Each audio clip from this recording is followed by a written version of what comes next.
В этом видео я расскажу вам о том, кто должен делать первый шаг к примирению – муж или жена. Потому что это очень частая проблема в отношениях.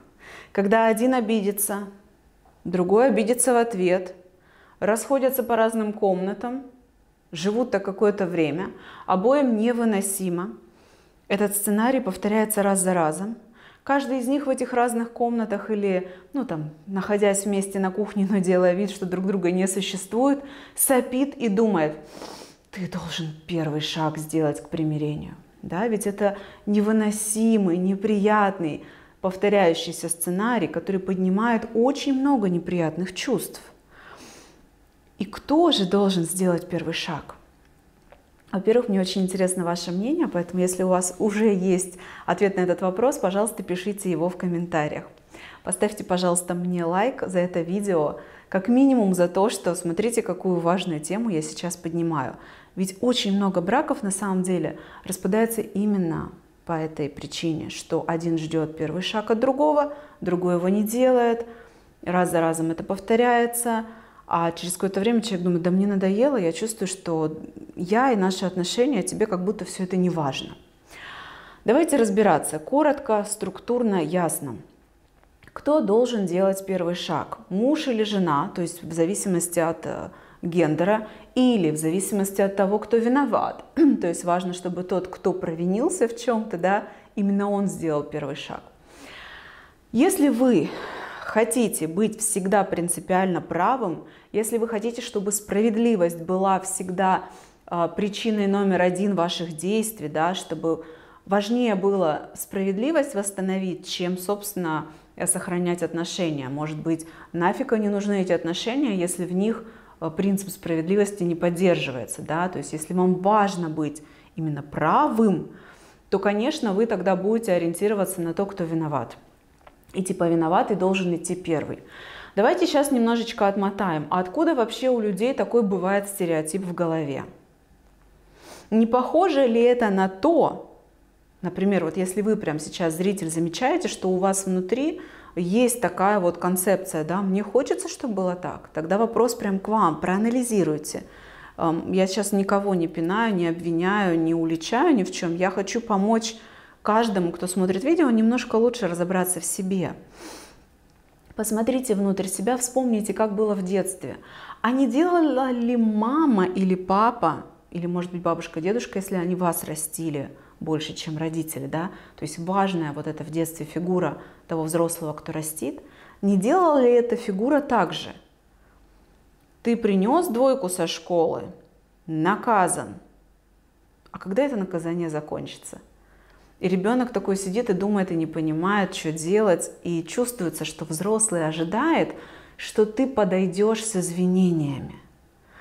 Ведь очень часто у взрослых людей вот эта модель справедливости формируется именно из такого поведения взрослых, которые их растили в детстве. И тогда получается, что мы просто заложники этой модели. Хорошо, если эта модель помогает нам жить. Хорошо вообще иметь любые модели, которые мы наследуем у наших родителей. Мы большинство того, что в нас глубоко сидит, наследуем именно у них, берем. Это замечательно, если это прямо сегодня в нашей взрослой жизни помогает нам лучше адаптироваться к жизни. Чтобы определить, что хорошо внутри вас, а что плохо, что нужно бы менять, а что не нужно, что замечательно, что у меня есть вот такие качества, черты, и я опираюсь на такие вот, да, принципы и по ним живу. Нужно всего лишь задавать себе один вопрос. Мне это помогает жить счастливо или мне это мешает? Потому что в основном люди, которые вот так топят за справедливость, за правду, если ты виноват, то ты должен сделать первый шаг. Ты меня обидел, ты должен сделать первый шаг к примирению, я буду ждать. Или если ты его не сделаешь, то мы тогда однажды расстанемся из-за этого. Эти люди могут заметить, что на самом деле вот эта зацикленность такая на справедливости, она мешает им строить отношения. То есть она не помогает адаптироваться к жизни и получать от жизни все самое лучшее, и радоваться, и наслаждаться, и не быть одиноким, потому что Но человек не должен быть одиноким. Любому человеку, кто чувствует одиночество, будет тяжело и плохо. Это факт, потому что мы люди социальные, мы социальные существа, мы животные социальные. Вы знаете, у меня сейчас дома живет две замечательные морские свинки. Дочка, ей 9 лет, она уговорила меня, мама говорит, хочу морскую свинку. Ну, мы по незнанию дела купили эту морскую свинку, посадили в клетку, смотрим, она скучает, какая-то такая скучающая, не бегающая, какая-то неактивная, как будто не в порядке, как будто болеет. Мы начали изучать видео о том, как с этими свинками, собственно, жить, что им нужно. И оказалось, что морские свинки – это дико социальные животные. Если морская свинка живет одна в клетке, она действительно страдает, у нее все время плохое настроение, она не радуется жизни и раньше умирает, это доказано. Представляете, даже в стране Швейцарии, вроде бы мне так знакомый, который там живет, сказал, там есть закон о гуманном отношении к животным, запрещающий держать одну морскую свинку дома. Если ты покупаешь одну морскую свинку, ты должен завести вторую, чтобы свинка не страдала. И мы это сделали, мы завели вторую, и это совершенно стало другое животное. Они так рады друг другу, они иногда кусаются, иногда дерутся, но им нужно общество, они даже нас, людей, постоянно зовут к себе. Это называется, да, животное социальное, для которого социум, контакты – это жизненно важная потребность. И люди, мы такие же. Взрослый человек может жить без партнера, без мужа или жены, и даже всю жизнь, и достаточно счастливо, при условии, что у него будут какие-то другие связи налажены. Может быть, у него будет какой-нибудь ментор на работе, с которым будут близкие отношения, много друзей, какие-то, в общем, отношения другие. Но вообще без отношений человек не выживет достаточно хорошо, то есть он будет все равно тосковать. Поэтому обратите внимание, вот этот принцип всегда должно быть справедливо.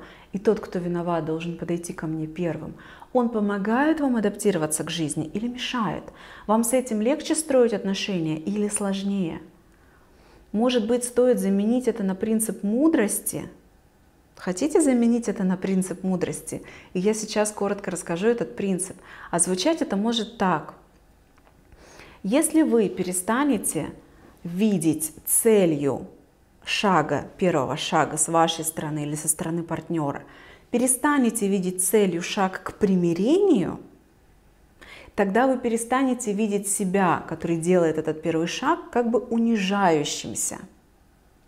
Я предлагаю в принципе мудрости заменить, что если я делаю первый шаг или партнер делает первый шаг ко мне, то этот шаг имеет в себе цель, там заложена цель, прояснить ситуацию, что между нами происходит сейчас в отношениях, в нашем контакте, добавить туда ясности, прояснить, не помириться, я шагаю навстречу, иду, что-то спрашиваю или где-то помогаю, не знаю, там жена несет тяжелый пакет, обычно муж, если бы он хотел быть сейчас добрым, внимательным, он бы помог ей, но тут он идет рядом обиженный, и я не буду тебе помогать, это меня унизит. Ты должна подойти первая помириться, думает, например, муж. А если он возьмет и поможет ей с этим пакетом, да, делая таким образом как бы первый шаг, но не к примирению, а к прояснению. Потому что, чтобы прояснять, нужно заходить мягко.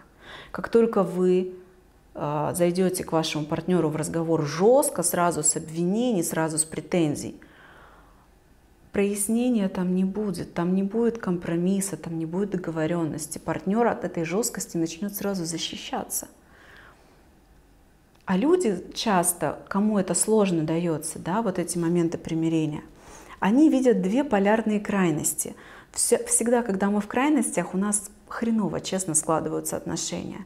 Наша задача приходить в золотую середину. Вот эта мудрость, о которой я сейчас говорю, она это самая золотая середина. Но что людям сейчас мешает самим взять и сделать так? То, что люди застревают в крайностях.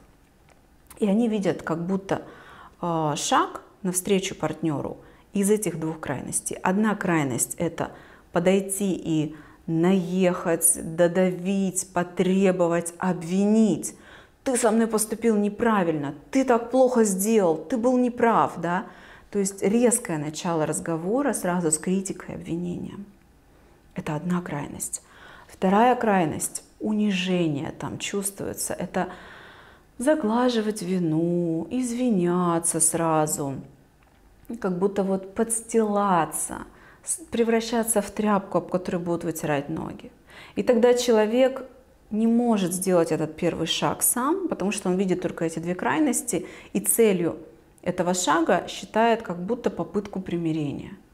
А вот в этой золотой середине, о которой я вам говорю все это видео, что другое?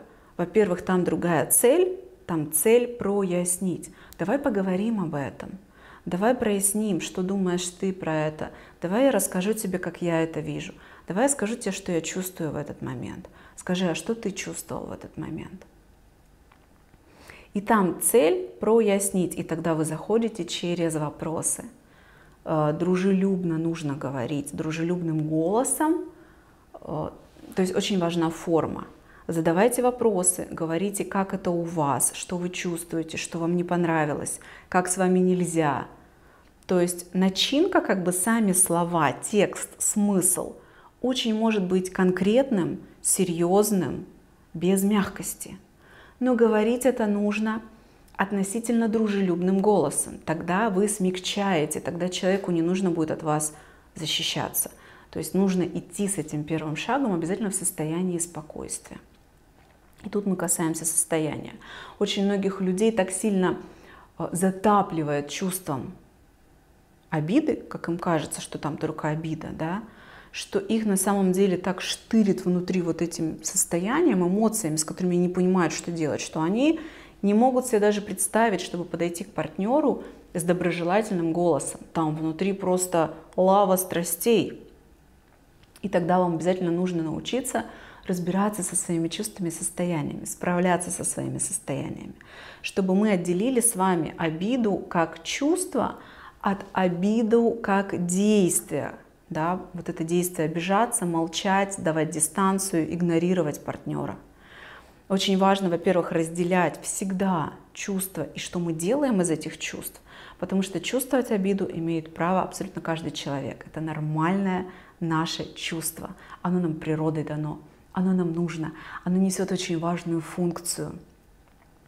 И действия, которые делают из этой обиды. Вот этому отделять чувство само и понимать его сигналы от действий я учу на своем курсе «Чувства и эмоции». Я там не учу, точнее даже я даю какую-то часть теории, да, и помогаю людям сделать внутри себя эти настройки. Этот курс веду лично я сама, никаких кураторов. Моя помощь каждому человеку в рамках группы. И обучаю я там системе по управлению чувствами и своими состояниями. То есть месяц вы находитесь со мной как бы под моим кураторством, вы проделываете со мной, я с вами рядом, систему, делаете определенные техники, через месяц вы выходите и продолжаете всю жизнь делать это сами. К вам будут приходить какие-то чувства, и вы будете знать, что с ними делать. Вы сможете сами себя условно успокоить. И тогда вы сможете спокойно идти к партнеру и прояснять. И вот в этом мудрость, и вот в этом эмоциональная зрелость, взрослость, вот в этом навык строить отношения. Очень часто людям кажется, что они только обижены, что они молчат, вот так закрываются или вскипают именно от обиды. Но на самом деле, если разобрать, у очень многих людей там к обиде добавлены еще какие-то чувства и эмоции. И человек этого не замечает пока еще.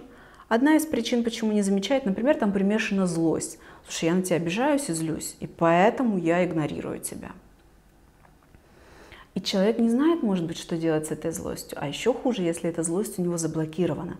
Например, мама в детстве говорила: если ты злишься, ты плохой.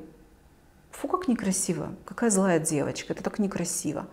И тогда злость под запретом. И тогда это чувство еще больше мучает внутри. Я всем искренне рекомендую пройти вот эту систему, научиться самостоятельно перерабатывать свои чувства и эмоции.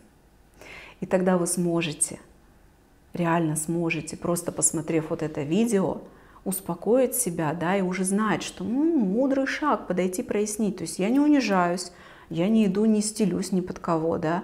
Это из взрослой позиции я иду прояснять с моим партнером, а что не так. Даже если сейчас мне кажется, что он не прав. Представьте, что между вами 10 шагов.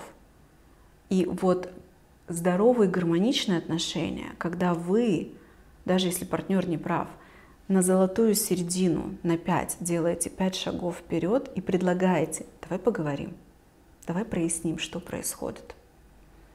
И партнер, если он заинтересован в отношениях, он приходит на эту золотую середину и вступает с вами в разговор.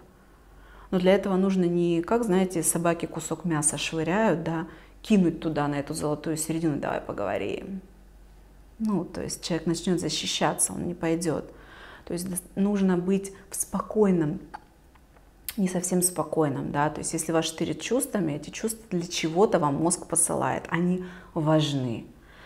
То есть там не может не быть идеального спокойствия, но там будет состояние: я могу совладать со своими чувствами, я могу с ними справиться. И из вот этого состояния вы сможете с небольшой долей дружелюбности достаточной подойти на 5 шагов и предложить партнеру: давай поговорим, проясним, что произошло. Мне важны наши отношения, важны, давай поговорим. И тогда у него будет возможность прийти на эту золотую середину и прояснить.